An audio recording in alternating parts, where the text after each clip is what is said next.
Welcome to Staffing Stories, hosted by Andy Moss. Andy has been in the staffing industry for over 25 years, first as a recruiter, then eventually an account manager and business owner. This is the podcast where we sit down with fellow staffing owners to get the real stories of the successes, the failures, and the lessons learned along the way.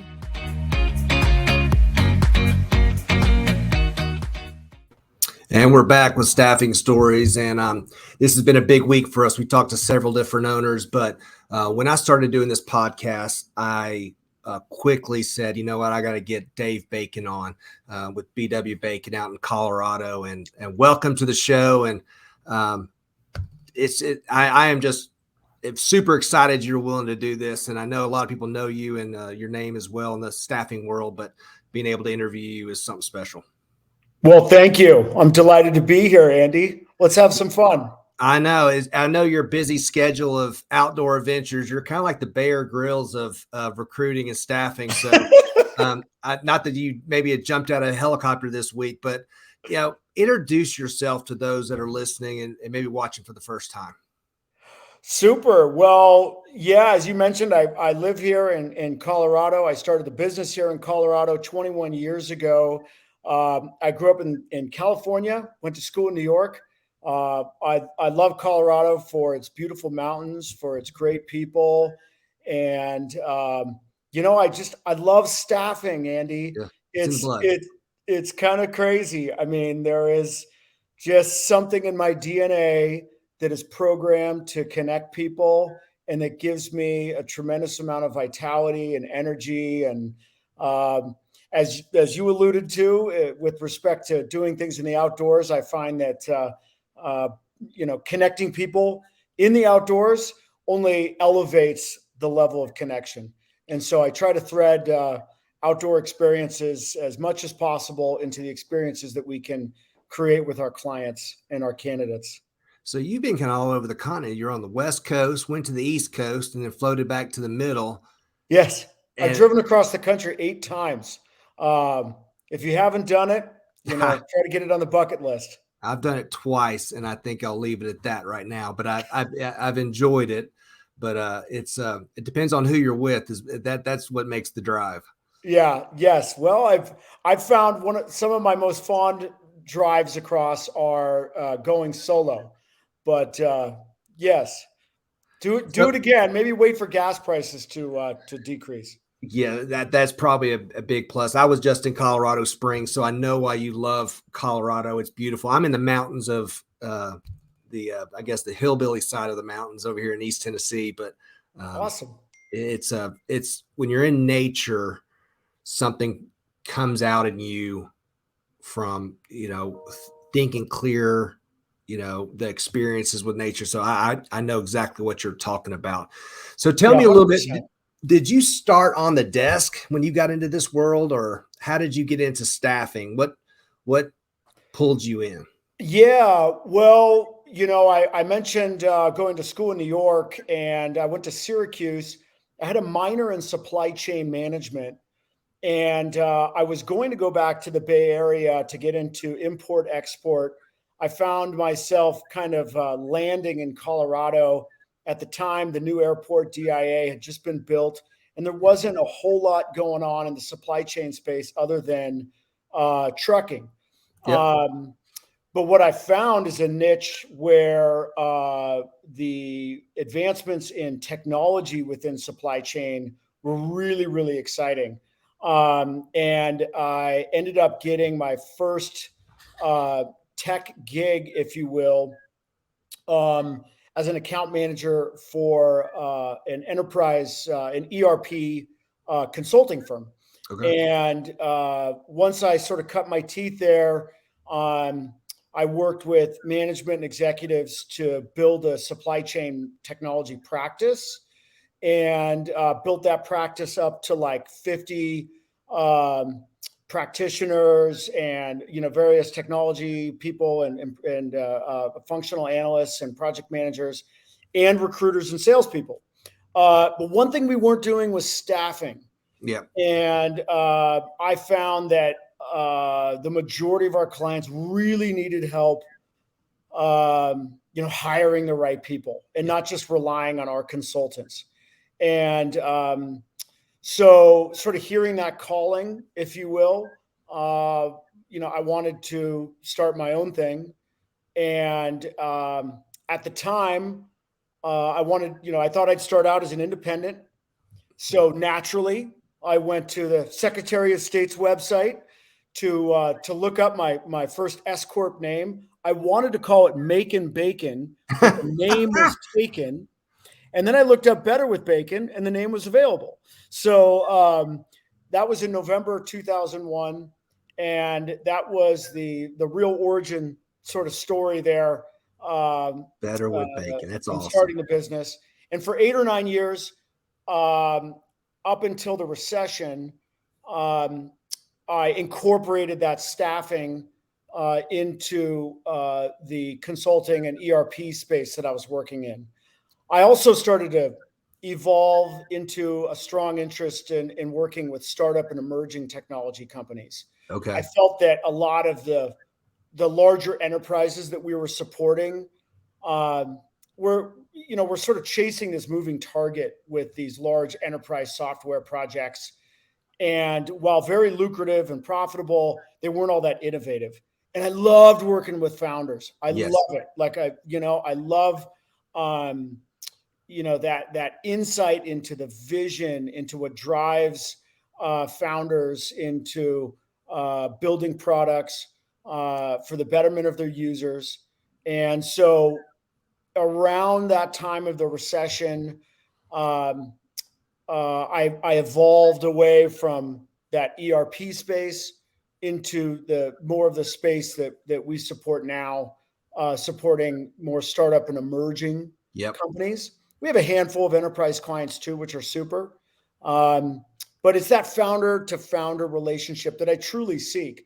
And when we talk about the outdoors, a lot of founders also seek that kind of connection too. I call it Instamacy, an instant intimacy that you can really find when you're walking on a trail or mountain biking through the forest, or fly fishing or skiing.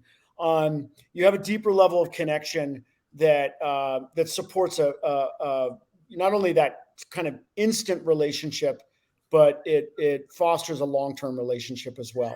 Well, I can't say every single client is out there fly fishing, skiing, mountain biking, but most people are game for a good walk. Oh, yeah. Well, entrepreneurs like you and myself, and a lot of that listen to this, to have solitude, it's great to be with people. We're people every day. But to have solitude, I got a place down on the river. And when I go down there by myself and I can just sit with a notepad, the clear mind it's the best time for thinking. Like you said, get on a trail, hold a rod. It's for your business. There's nothing better that you can do. Would you agree to that? 100%. There is nothing like nature to drive inspiration and innovation. And I'm glad you brought up solitude, because as extroverted as I am, there are few things that I relish more than time alone, particularly with my journal, and just putting a pen to paper, or maybe at the piano. I play some piano. I don't play it for anyone else. I play it for myself. And solitude is a powerful force and it's hard to find. One must make the time, that is for sure. Well, with 3 kids, it's not easy, but I try to make that time. So how is your family work with you? Having young kids, older kids, I've got 4 kids myself, ranging from 5 to 20.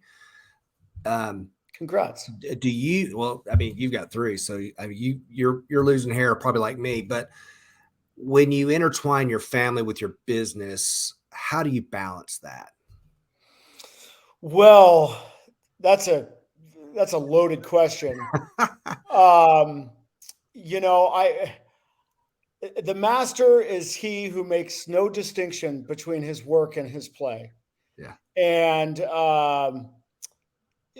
sometimes we've just got to bear down and work.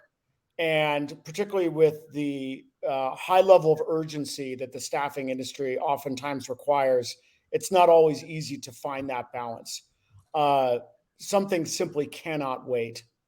Uh, but you know, I I guess I reference back the outdoors and nature in that where I find balance. If I find balance myself, Yep. then I'm more balanced with my family too. Well, I know the demands of staffing and recruiting are so dramatic swings. It's either Oh you're yeah, on or you're off, depending on economic conditions.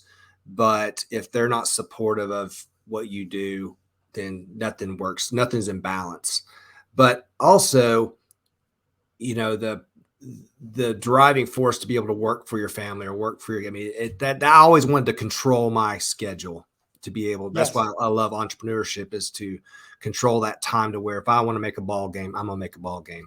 Now I yeah, may have to work a little later or work a little earlier, but I wasn't going to miss that time. Someone, I went to a men's retreat, and one of the we were listening to a lot of men talk. They were in business, and one of them said, I've lost two marriages because of work, and mm, he eventually found his way. But when I heard that, I was like, I'm not going to lose, this. And so yeah. that kind of drove my philosophy of work. I work a lot, but not with kid time. Well, part of it too is not taking on too much. Yeah. We're in the technology staffing space, and if we just accepted and onboarded every single company that needed help finding software engineers, we wouldn't get anything done. So a big part, meaning that we have to be very mindful of our own capacity, Hmm. and that's a big driving force of ours. Where whether it's the metrics that we put in place, or it just becomes very evident where, hey, we're at a good spot. With the number of clients, the number of orders we have, we can't take on any more. Yeah. Be good with saying It no. becomes an exercise not only in saying no, but also being really good at saying yes Yeah. to the I clients that need help. 100% agree. It seems to me that Colorado is becoming this little tech hub.